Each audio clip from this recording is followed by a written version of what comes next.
महापुरुषों की महानता।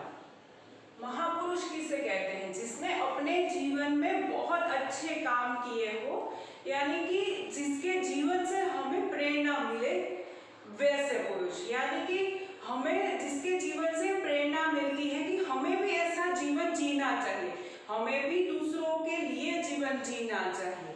तो वो महापुरुषों की महानता वो कैसे थे, तो वो यहाँ पे हमें दिखाया गया है। तो यहाँ पे कौन से महापुरुषों की बात की है, तो वो देखते हैं। सबसे पहले हमें यहाँ पे एक गांधी जी के प्रसंग की बात की गई है। उसके बाद है वो है अब्राहम लिंकन, जो हमें पता है कि अमेरिका के राष्ट्रपति थे। और तीसरे हैं जिसे हम सब पहचानते हैं संत रविदास, जो हमारे भारत के बहुत जाने माने संत हैं। तो सबसे पहले हम गांधी जी से शुरू करते हैं। गांधी जी को हम सब पहचानते हैं, हमारे राष्ट्रपिता हैं वो। उनका पूरा जीवन हमारे लिए प्रेरणादायक है। उनकी जो आत्मकथा है सत्य के प्रयोग, वो भी हम सबने पढ़ी है और वो हम सबके लिए प्रेरणादायी है। तो गांधी जी के जीवन का एक प्रसंग यहाँ पे लिया गया है। तो गांधी जी नोआखाली बांग्लादेश में थे, वहां का प्रसंग है। उनके साथ उनकी जो भतीजी थी मनु, वो भी उनके साथ थी। तो वही एक प्रसंग उन्होंने यहाँ पे हमें लेखक ने दिया है। गांधी जी एक जगह से दूसरी जगह पहुंचे थे। तो जब भी वो दूसरी जगह पहुंचे तो वहां पे उन्होंने स्नान करने बैठे, तो उन्होंने देखा कि उनका जो पैर साफ करने का जावा था वो नहीं मिल रहा था। वैसे भी वो बहुत छोटा हो गया था घिस के, तो पर वो मिल नहीं रहा था। तो वो अपनी जो पोती है उसे मनु उसे बोलते हैं कि मेरा पैर घिसने का जावा नहीं मिल रहा है, तो देखो तो वो कहाँ पे है। तो मनु बोलती है कि वो जावा हो सकता है कि कहीं पे हम जहाँ पे आखिरी जो जगह पे हम रुके थे वहीं पे शायद हम भूल गए। तो गांधी जी उन्हें वापस भेजते हैं कि जाओ वापस वहां पे जाके लेके आओ मेरा जावा। बहुत छोटा था वो जावा, पैर घिस के छोटा हो गया था। तो अगर गांधी जी चाहते तो वो क्या करते थे, नया ले सकते थे, पर वो ऐसा नहीं करते हैं। मनु को वापस वही जगह पे भेजते हैं जहाँ पे क्या होता है, वहां जहाँ पे वो जावा भूल गए थे। और मनु को वो जगह पे अकेला जाना पड़ता है, वो दूर भी है जगह। तो मनु है वो चल के वहां पे पहुंचती है, दूर है। और अच्छी बात यह है कि मनु को वो जगह से जावा मिल जाता है। जावा को लेके गांधी जी के पास वापस आती है। वापस आते ही वो गांधी जी को वो जावा देती है और उनकी गोदी में सर रख के वो रो पड़ती है। तो गांधी जी उन्हें पूछते हैं क्या हुआ और इतनी सी बात में रोना क्यों आ गया। तो मनु बताती है। तो गांधी जी उन्हें बताते हैं कि लापरवाही अच्छी बात नहीं है। कोई भी काम जब भी हम करते हैं तो उसमें लापरवाही नहीं करनी है, कि ऐसे ही लापरवाही करोगे, इतनी सी छोटी सी चीजें नहीं संभाल पाओगे। तो आप नौजवानों को क्या करना है, आज की पीढ़ी को, देश को संभालना है। नौजवानों को देश संभालना है। तो आप देश कैसे संभालोगे, है ना, प्रगति कैसे करोगे अगर इतनी छोटी सी चीज है वो भी आप इतनी लापरवाही करोगे, तो ये कहाँ से होगा। और मनु है वो समझ जाती है। तो यहाँ पे लापरवाही नहीं करनी है, ये चीज ना है। और किसी भी छोटी सी चीज की कोई ना कोई कीमत रहती है ना। ऐसा नहीं है कि चीज यूज हो गई है, थोड़ी सी कम हो गई है तो उसे फेंक दिया जाए, ऐसा नहीं करना चाहिए। मुझे यहाँ पे एक और बात याद आ रही है गांधी जी की, कि गांधी जी की एक बार एक छोटी सी पेंसिल थी जो वो यूज करते थे, वो गुम हो जाती है, वो कहीं पे गिर जाती है। तो गांधी जी उन्हें ढूंढते रहते हैं। तो कोई उन्हें आके पूछता है आश्रम में कि आप क्या ढूंढ रहे हो। तो वो बोलते हैं कि मेरी एक पेंसिल थी वो गुम हो गई है, वो नहीं मिल रही है। तो वो गांधी जी को बड़ी पेंसिल ला के देते हैं, पूरी पेंसिल, कि ये लो आपकी पेंसिल। तो गांधी जी बोलते हैं नहीं, मुझे मेरी पेंसिल चाहिए। आखिर वो अपनी छोटी सी पेंसिल थी वो ढूंढ लेते हैं।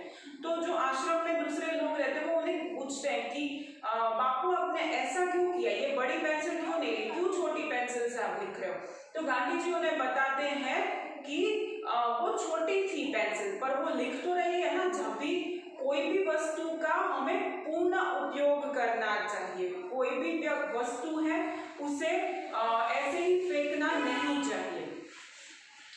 दूसरा उदाहरण यहाँ पे लिया गया है अब्राहम लिंकन का। अब्राहम लिंकन की बात हम अब्राहम लिंकन को हम अमेरिका के राष्ट्रपति के तौर पे जानते हैं, है ना। तो उन्हें बचपन से पढ़ने का बहुत शौक था, वो उन्हें पढ़ना बहुत अच्छा लगता था। उनके माँ बाप थे वो बहुत गरीब थे, पर वो क्या करते थे, जब भी वो नहीं ले पाते थे तो वो पुस्तकें नहीं ले पाते थे तो वो अड़ोस पड़ोस से मांग के भी पढ़ते थे। तो एक दिन ऐसा रहता है कि वो पड़ोस से एक पुस्तक लेके आते हैं पढ़ने के लिए और वो रात को पढ़ते हैं बैठ के। तो अभी रात को ठंडी हवा चल रही थी और वो खिड़की के पास बैठ के पुस्तक पढ़ रहे थे। तो वो क्या करते हैं, उनको नींद आने लगती है तो वो सोने जाते हैं। अभी सोने जाते हैं पर वो बुक वहीं पे पड़ी है, वो पुस्तक उसी टेबल पे पड़ी है और खिड़की खुली रह जाती है। खिड़की खुली रह जाती है तो क्या होता है कि रात को बारिश आती है। अब्राहम लिंकन को पता नहीं चलता है कि बारिश आई है, तो क्योंकि वो तो सोए हुए थे तो वो क्या होता है कि पुस्तक पूरी गीली हो जाती है। तो और पुस्तक पढ़ने के लायक नहीं रहती है क्योंकि रात को खिड़की खुली रह गई और बारिश आई तो उनकी पूरी पुस्तक गीली हो गई। सुबह वो बहुत चिंता में पड़ जाते हैं कि अभी क्या होगा, अभी जिसकी बुक है उसे कुछ तो जवाब देना पड़ेगा। तो वो जाके क्या करते हैं कि उनके जो पड़ोसी थे उनको सच सच बता देते हैं कि ऐसा हुआ था कि खिड़की खुली रह गई थी, बारिश अंदर आई और पूरी बुक भीग गई। तो उनके जो पड़ोसी बोलते हैं ठीक है कोई बात नहीं है, ऐसा कभी कभी हो जाता है तो कोई बात नहीं है। तो अब्राहम लिंकन को इस बात से संतोष नहीं होता है, वो क्या करते हैं कि जाके उनके खेत में वो काम करते हैं 3 दिन लगातार और वही पुस्तक की कीमत इतनी मेहनत करके वो चुकाते हैं। ना कि वो चला लेते हैं कि ठीक है चलो पुस्तक चला रहे हो, पड़ोसी कुछ नहीं बोल रहे तो उसकी कीमत नहीं देनी है। वो अपनी जो पुस्तक की कीमत है वो देते ही हैं, वहां पे मजदूरी करके देते हैं क्योंकि वो ऐसे ही तो नहीं चुका पाएंगे क्योंकि उनके पास इतने पैसे नहीं थे। यहाँ पे तीसरा जो है वो है संत रविदास। मैंने आपको पहले भी बोला कि संत रविदास को हम बहुत अच्छे से जानते हैं, हमारे देश में संत रविदास जयंती भी मनाई जाती है। तो उनका मुख्य कार्य क्या था, उनका मुख्य कार्य था चमड़ा सीने का काम था, है ना। तो और उनके बहुत सारे शिष्य भी थे, जैसे इसमें बताया गया है, लेखक ने बताया कि उनके एक शिष्य जिसे हम जानते हैं मीराबाई, है ना। बहुत सारे राजा महाराजा, बहुत सारे दूसरे संत भी थे जो उनके शिष्य थे। अभी जो संत रविदास है वो किसमें मानते थे, वो बहुत परिश्रमी, बहुत मेहनतू और ईश्वर भक्त थे, वो भगवान को बहुत मानते थे।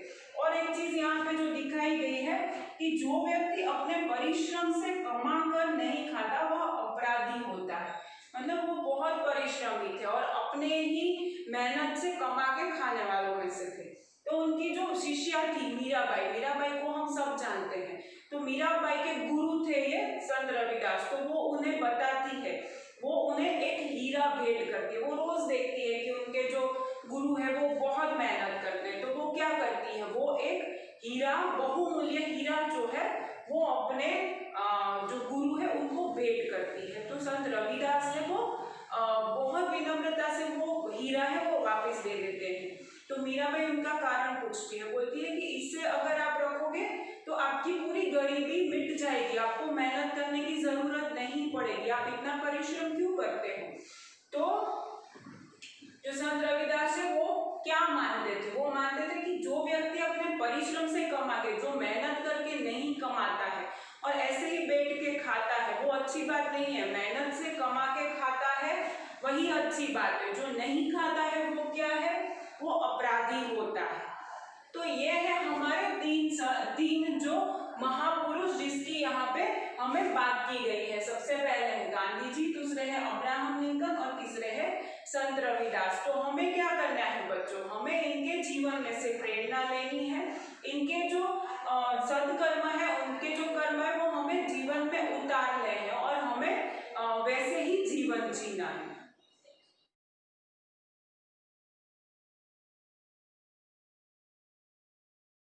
आभार।